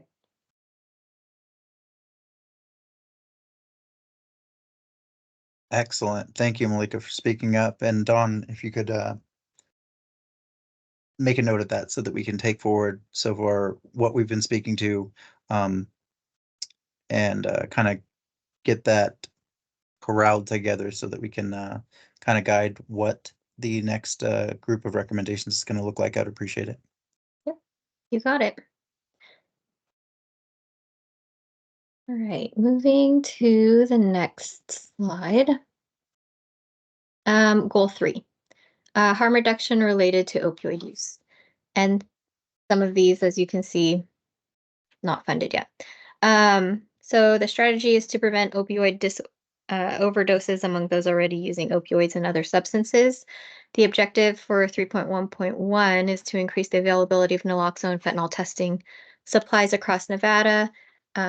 SOAR and the CSAT team did a wonderful job with the saturation plan. Dr. Wagner, I think you have some part to play in that as well, so shout out to you. And we have earmarked dollars specifically for provide access to fentanyl testing, as well as increase naloxone distribution targeting populations in need using data, including those using drugs and MAC clinics. We have not identified, I believe we have not identified the implement mobile crisis teams with naloxone leave behind, but if Morgan is still on, she might be able to talk to that a little bit, because that might be coming out of a different funding. So right now, we do have the naloxone available to have that as part of the mobile teams. I think we're still in the development of the scope of work for what those mobile teams are going to be responsible for, but that prevention component is still one of the priorities to place in it. Thanks, Morgan. And then prevent suicide-related overdoses, implement zero suicide prevention efforts, as well as establish crisis stabilization units, expand mobile crisis team statewide, and ensure 988 funding. Those are not funded at this time through the FRN. I think there was other funding that was established for those efforts. But we can definitely keep it in the plan and keep it if you guys feel like that's where you think the money should go.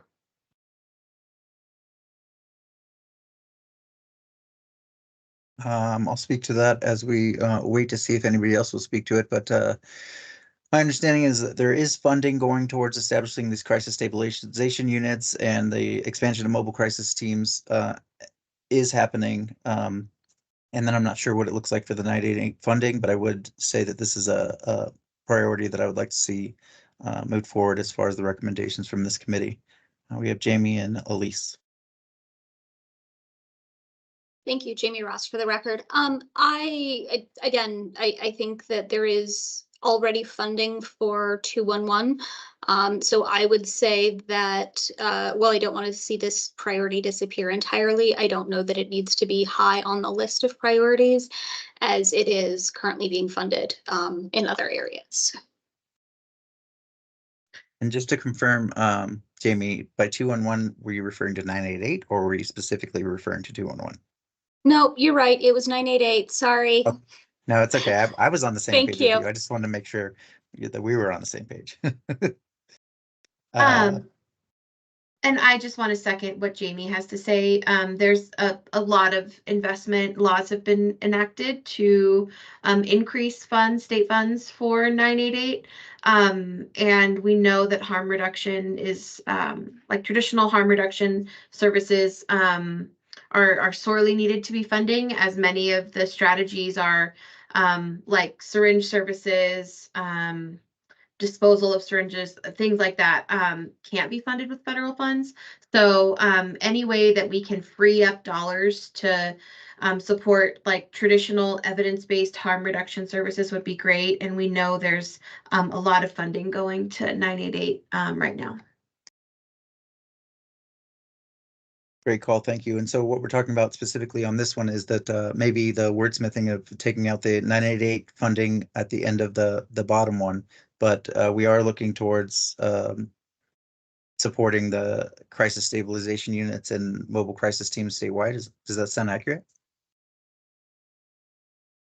So I would say, I think that's a better way to phrase it. You know, the 988, I think that kind of is like you think about the hotline, the phone line, where we have now telecom fees going to support that. I think there's even, I saw in the interim finance agenda, there was like $2 million that came in from the federal government to support 988 build out. But I don't know how much of that money is going to support the stabilization centers and the mobile crisis teams. So that could be a better way to phrase that in my mind. Awesome, thank you, Elise. And I just want to confirm, Jamie, is your hand still up or is it up a second time? Nope. Let me figure out how to unraise it. Sorry.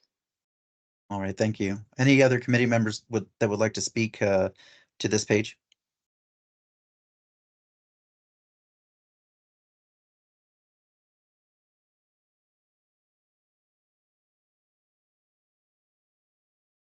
Great. So Chair, we will keep those on the list, but we will make a note that the priority isn't necessarily the highest at this time.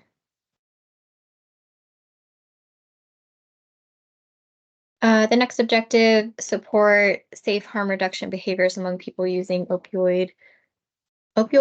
Activities to highlight are the Track B exchange that we are funding, empower Carson City Community Counseling down in the next objective, which is implement statewide harm reduction philosophy.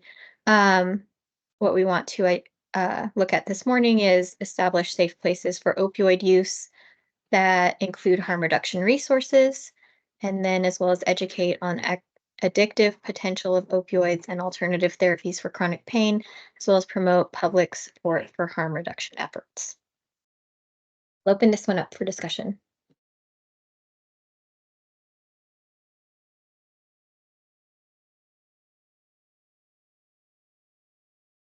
Dr. Kamiar.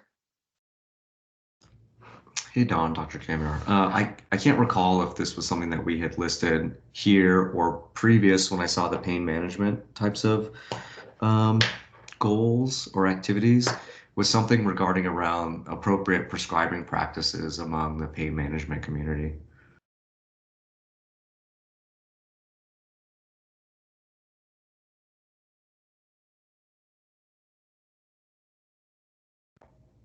Dr. Kamiar, I think I'm on track with what you're speaking to as far as there was something that we brought forward or identified as important, which was you know, a way to keep track of what it looks like for providers to prescribe in a pain management setting.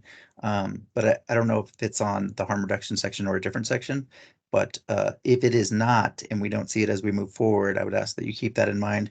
Help us establish the verbiage for it to include it as a priority, or at least get it in the pool of priorities for the recommendations moving forward.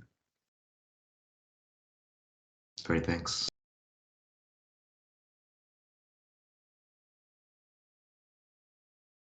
Jamie? Thank you. Activity under 3.1.3 is that safe injection sites? Is that what we're speaking on? I'm not sure what 3.1.3, the first activity, means. I think that is what establish safe places for opioid use that include harm reduction resources. I think that was the safe injection sites, yes. Okay, thank you. And does Blue mean not currently funded, or does Blue mean currently Correct. funded? Okay. Not funded. Mm-hmm. Thank you. That one requires legislation. And so if you guys want to keep it on the list, we're happy to keep it as a priority for the ACRN, but just knowing that to establish a safe place for opioid use, that one does require legislation. That being said, I think it's important that if it is a priority of this committee to keep it on the list and also to push it forward through whatever means, to keep it on the board and to keep it, as a topic for people to start planning to look at, so that when legislative session does come, we have the means to back up why this is important to this committee and kind of be a part of that. If it's not important to this committee, that is understandable also. But if there are people that would like to speak to it and support it, I would ask that you keep it in mind and help us get some support for it moving through our recommendations for this year's report.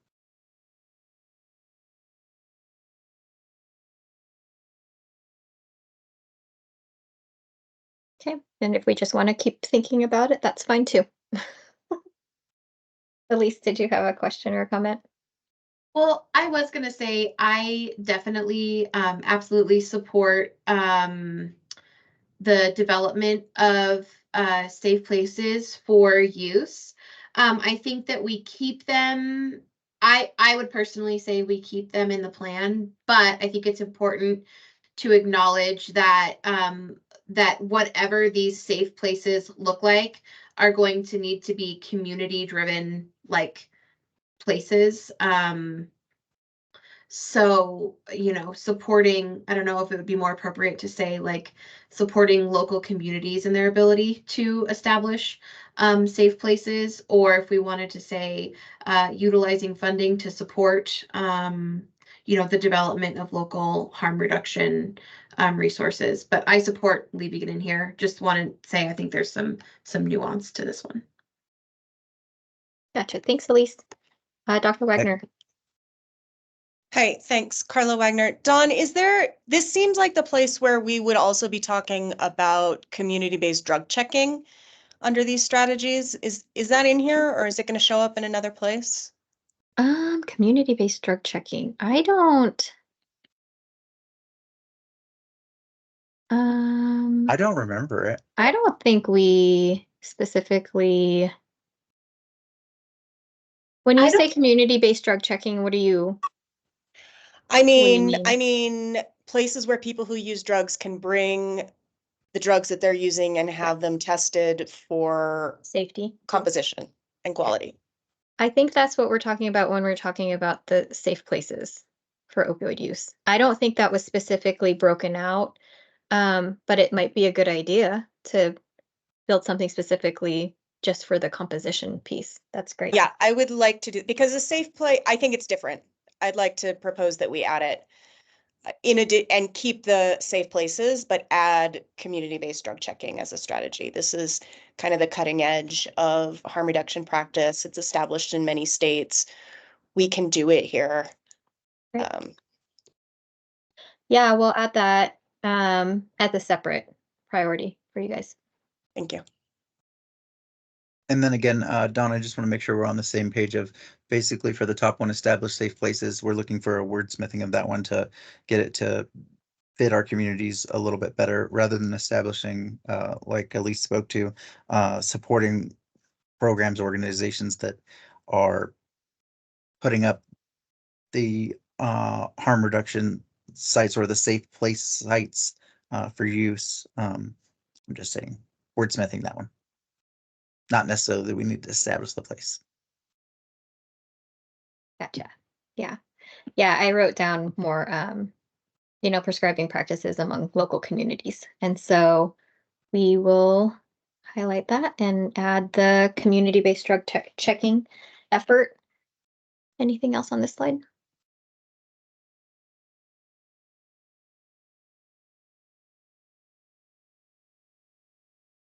I had a question, Dawn, for the like education piece. Why isn't that one being funded right now? So educate on the addictive potential of opioids and alternative therapies for chronic pain.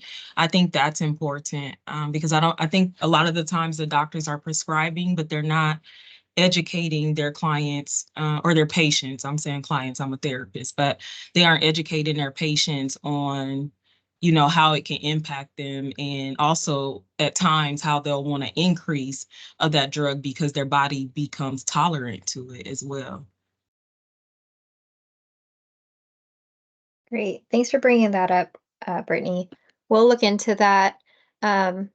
we funded as much as we could potentially fund in the last year, and some of it just we weren't able to get to last year. So we will move that up for you and see what we can do about it.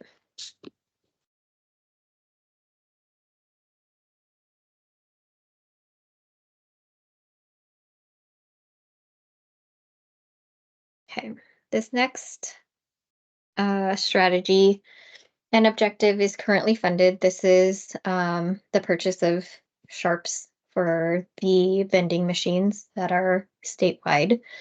Somebody had already mentioned, we can't use federal funds to buy sharps, and we are able to do that with these funds. So we're going to continue funding that effort.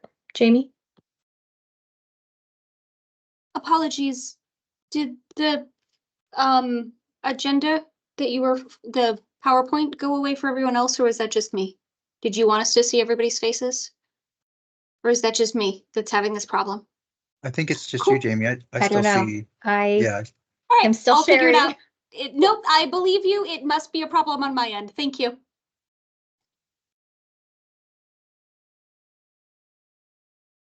I have a quick question on the last one. Being currently funded as green with an identified organization as red, do we need to keep in mind even the currently funded recommendations so that we can include, other providers in the funding opportunity, or what does that look like? Would we so the bottom one for me, use exchange sites for additional harm reduction efforts would be an important priority, regardless if it's currently being funded. And I understand the concept of not doing it twice or too much, or stacking the same, too much money on the same topic. But being that there's only one organization that's attached to as being funded, would that be something that we would want to raise our hand to or speak to ask to, move up in the recommendations and priority listing?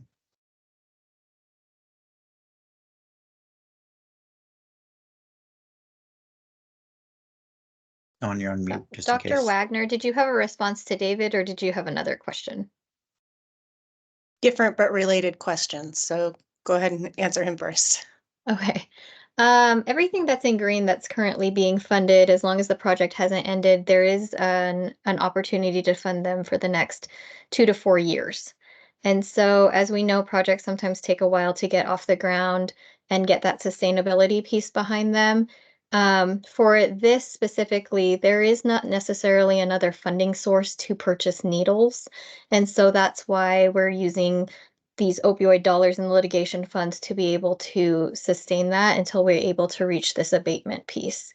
So that one may just be longer. David, I don't know if you're asking, are we going to open that up to more funders? Track B is a sole source because they're the only ones that own the vending machines.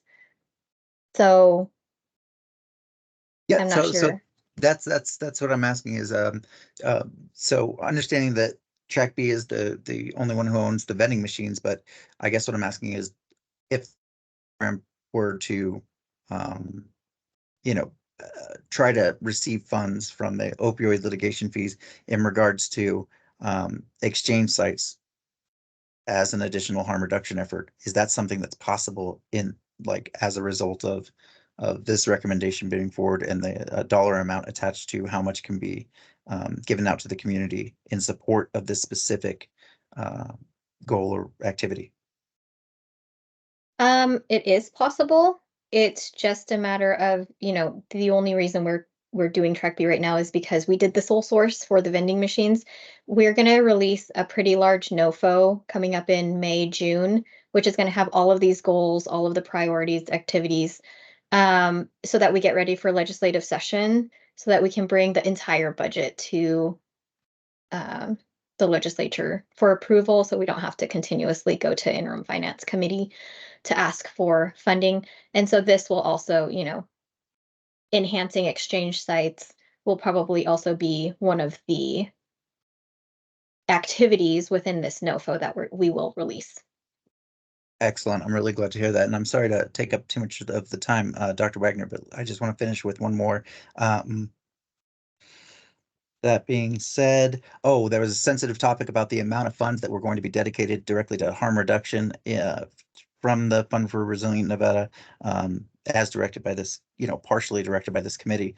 I just would like to keep that on all of our minds so that moving forward, we can help, impress the interest that this committee has in making recommendations that directly impact the support of harm reduction related organizations, programs, and really try to keep it in mind for the FRN to let them know that we are going to need, or we are asking for, or looking for a significant amount of support from that fund. I don't know if I said that right, but hopefully it was close. I understood what you said, Chair. Yeah. Dr. Wagner. Hi, thanks, Carla Wagner. I think Chair Sanchez has said most of what I wanted to say, so I'm just going to reiterate a couple things. There are only 2 brick and mortar syringe service programs in the state. Track B is one, Change Point up here at Northern Nevada Hopes is the other. So Dawn, does this mean that Northern Nevada Hopes didn't apply for money to fund Change Point with these dollars? We only funded Track B as a sole source for the vending machines. We didn't put a NOFO out for harm reduction services. And so that's what I'm talking about is in May, we're going to be pushing this huge NOFO out. Harm reduction services will be highlighted to where Northern Nevada Hopes can apply for funding for their brick and mortar. Great. Or other organizations. I mean, I think it's just, it's a point worth restating that there are only 2 programs who receive these funds right now at all or offer these services. Vending machines are cool. Lots of people are excited about vending machines. We don't have a ton of data about their reach.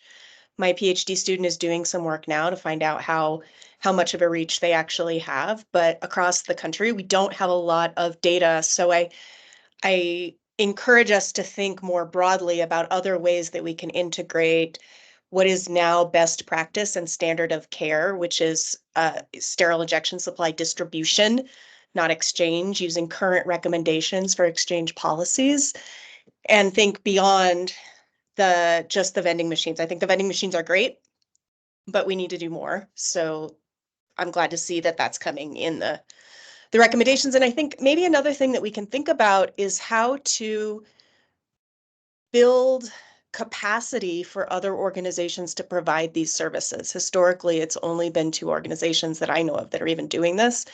So maybe part of our work is also to build capacity for other organizations to stand up these services. Thanks. Great. Thank you.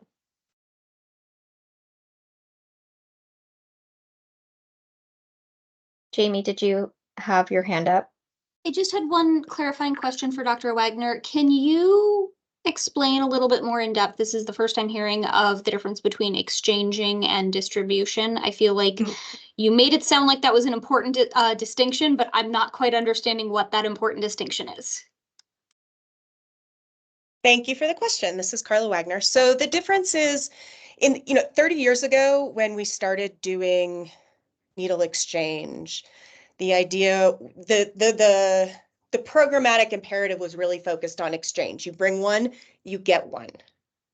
And what we have learned over the past 30 years of addressing HIV transmission and hepatitis C transmission is that that is not an evidence-based model for ensuring that people have what they need to stay safe and prevent HIV and Hep C. So the focus over the last 30 years has turned to syringe distribution.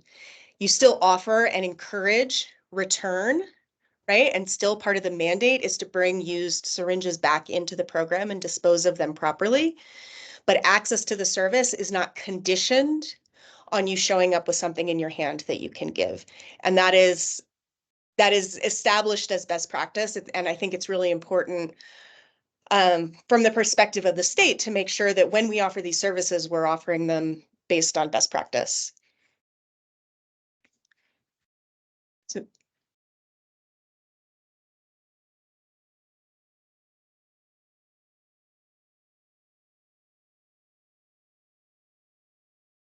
That's great. Thank you guys both for your questions and comments, and Dr. Wagner for bringing that all to our attention. I think we all learned something today. Alrighty. moving on. Dawn, I'm sorry to interrupt, but as we, can you go back one page, please?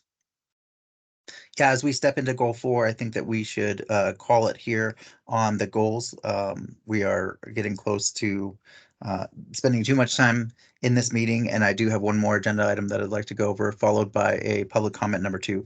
So I know that we have a lot to get done, but I believe that next meeting we will pick up starting with goal number 4 and move forward from there. Great. Thank you, Chair. Yes, thank you, Dawn. Does anybody have any questions or need any clarification before we exit this section of the agenda and move forward to agenda item number 6? Again, I want to impress on the committee that we are at the time where we'll be doing the most work that we'll do during the year as we prepare to create our report for the director's office, which will include our priorities or prioritizing our recommendations to the director's office to kind of give a push or a direction towards what we would like to see funded. So I believe that you committee members all have this information. If not, I can have Joan send it out so that you can kind of get a head start, do some homework, and find out what it is important, what it is that is important to you that is either currently being funded, earmarked for being funded, not funded yet, and any questions, comments, or concerns towards those things, so that when we pick up on a goal number 4 next meeting, we can get some more voices to speak to what's important. Elise? Thanks, Chair. I have a quick question about, I just want to make sure as I'm reviewing, I have all the information I need. So the categories that are in blue, they're not funded yet. Are those not funded because we haven't put a no vote out for them? Or are those not funded because we don't have, like, we're waiting on a settlement to come in that can fund those things? Because I know, Dawn, there's a lot of like, all the settlements are coming in and they all like have different things as allowable. So the blue, why are they not funded yet? We were approved from the legislature last year to use about $6 million of the funds. And so if we wanted to move forward with funding anything, we'd have to go to interim finance committee and get approval. It's just that there were so many activities. My team is so small. We just cannot fund every single thing on this presentation at one time. And so we were able to fund a little bit out of every goal. It's just we couldn't fund everything at one time. Okay, that makes sense. Thanks.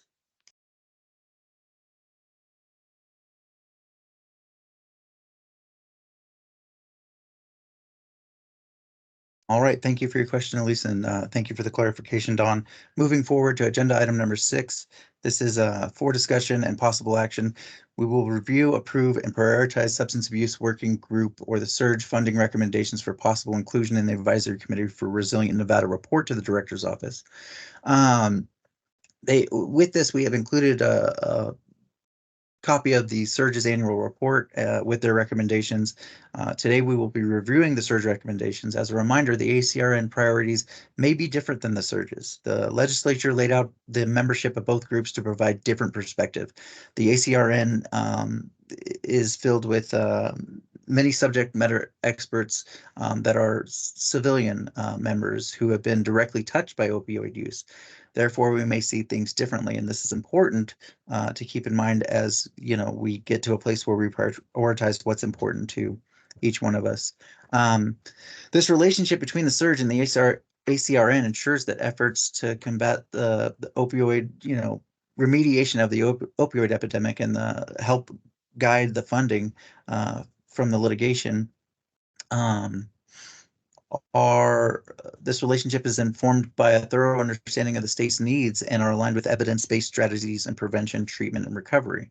We are to report to the director's office our funding priorities, and Dawn and I will go through the SURGE recommendations as ranked by the ACRN members. We had 8 ACRN members respond to the poll that went out, going through, highlighting, moving up and down in prioritization of what the SURGE provided to us as their recommendations. And if you haven't ranked those recommendations from the surge, there's still time to do so. The poll is still open. The link is still active. So I believe that Dawn, you have a next slide for us. So based on the recommendations and the way that this, oh, did we get these organized current to? Yeah, the, they're in order. Okay. Okay, thank you.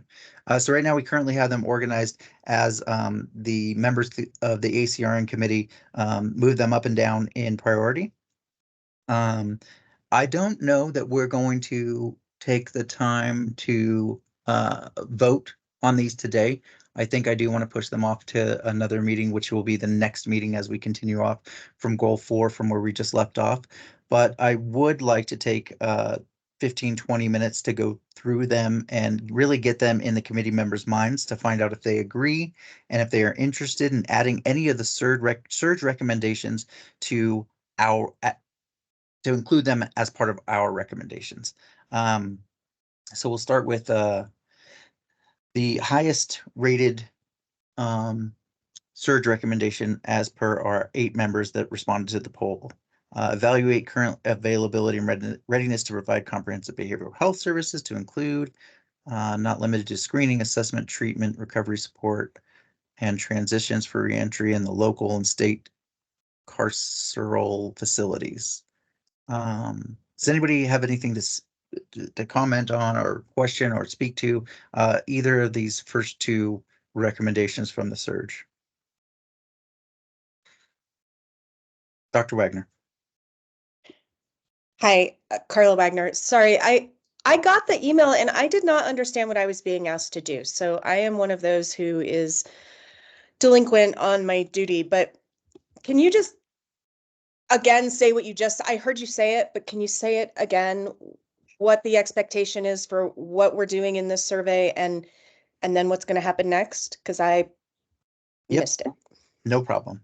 And hopefully no worries. And hopefully if there are other people that are on the same page as far as confusion or not being sure what is to happen from here, the surge and the ACRN work together in a complementary way. So what we received from the surge is some recommendations, that have been highlighted by them as a need to be moved forward as a priority to be funded. Given that, they have shared them with us, and now what we are asking of this committee is to look through them, find out if there are any that are important to them. If there are, in the poll, you would move them to the top of the list, showing that they're important to you. And now, I want you to keep in mind that we don't have to use or take any of these recommendations forward as our own, but being that we serve in a very similar capacity, I think that there is reason to give a look over at what they have provided us as far as recommendations and see if there's any part of any of them that we would like to push forward as priorities in our recommendations. I hope that was, thank you. Yes, thank you. Can I ask Carla Wagner again? Can I ask a follow-up question? Please. Are these recommendations for using the same Fund for Resilient Nevada dollars? Or these recommendations about funding, are those different dollar sources? Same sources, right? Dawn? These were all of the recommendations from the surge that had earmarked FRN as a potential funding source. And so, yes, we took the 10 recommendations that they earmarked as the Fund for Resilient Nevada as a potential funding source. We sent those out. It sounds like more people want to reply to the email. And so these recommendations may change. Again, you do not have to, as the ACRN, you do not have to adopt any of these. You can adopt some of these. But we wanted to get you guys to rank them just to be like, hey, maybe here's our top 3. We want to add those into some of our priorities for later. For example, this number 1 at this time, the Fund for Resilient Nevada is already funding match for Nevada Medicaid to be able to pull down funds to write an 1115 waiver for a 90-day pre-release. And so we are already funding a portion of goal 1 that they had pushed forward. So yeah, we can table this one, Chair, and ask the committee members if they want to go back and figure out which ones are more important to them, and if they want to push them for prioritization later, that'd be great. If not, then that's fine too. Dr. Wagner. Awesome. I thank you, Don. Carla Wagner. I would appreciate a little bit more time now that I understand the assignment. Awesome. And I also want you to keep in mind, though there is not room to, I'm pretty sure, edit or change the verbiage in these recommendations pushed through by the surge on the poll, I still would ask that if you see something that could be adjusted or rewritten in a way that makes them more personal to what it is this committee would like to see done, that is something that I'd like to have emailed to Joan so that we can include it in our final process for determining what is a priority and what is not a priority. I just see them as an extra tool to give us a direction. If anything stands out to you as important and that you would like to recommend to the director's office to be funded, that you I'm not first thing that comes to mind is steal them. We're not stealing them. We're just attaching to them. We can make them different if we need to. And if we like them the way that we are or that they are, we can vote to push them forward as our recommendations. So yes, let's move forward with tabling agenda item number 6. And I will have Joan send out the link again that gives access to the poll. And then from there, we will add it to our next agenda item, following up directly after our current review of goal 4. Do we have any more questions or comments on agenda item number 6 before I close it and move forward to agenda item number 7?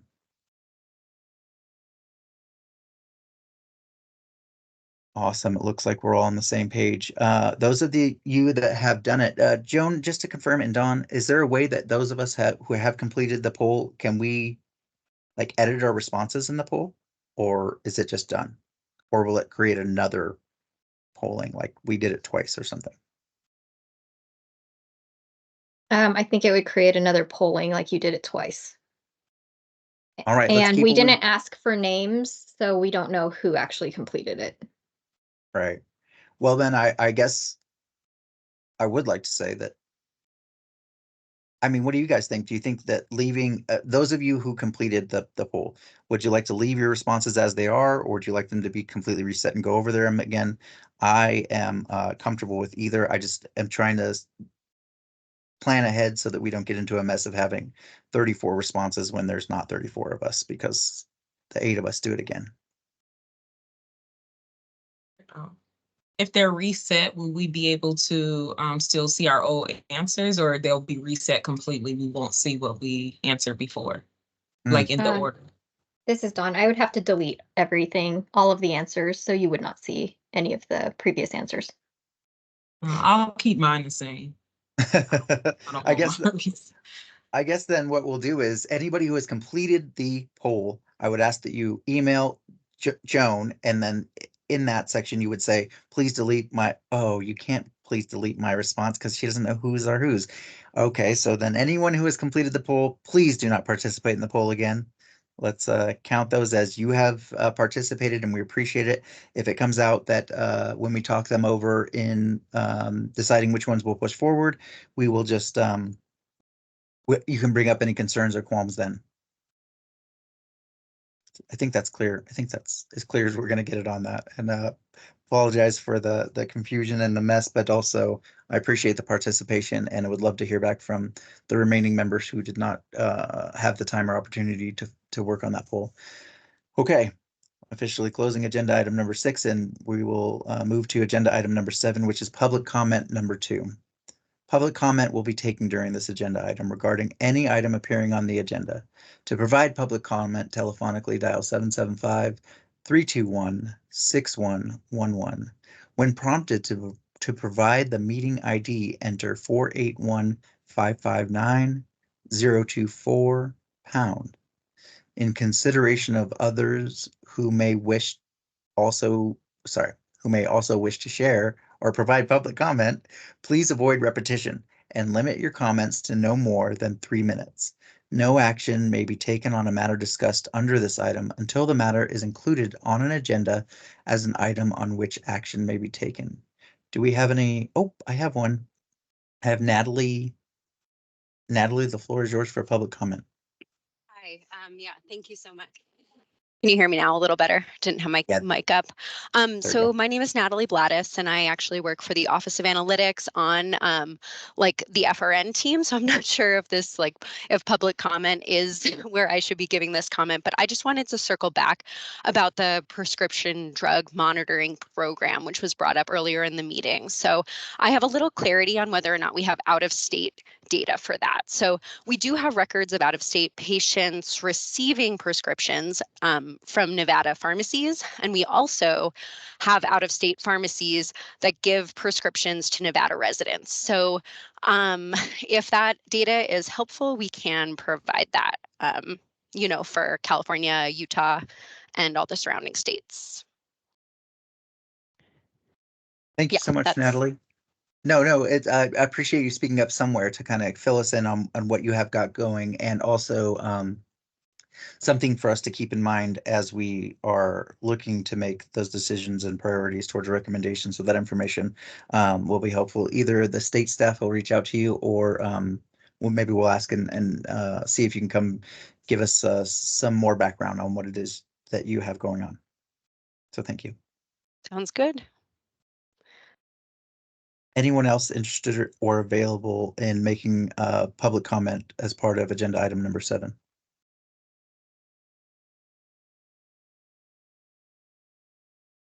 And Joan, I'm looking through and I'm not seeing anyone. Do we have anyone on the telephone that has dialed in? No one has dialed in. Thank you, Joan. All right, I am going to move forward on the agenda and close public comment number 2.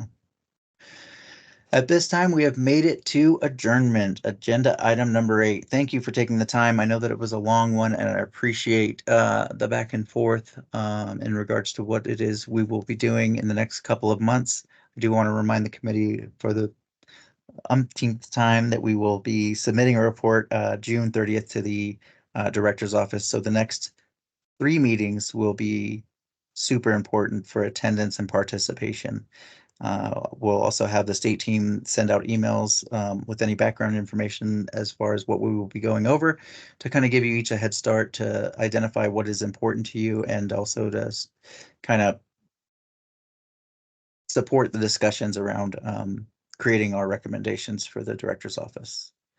This meeting is now adjourned. Thank you.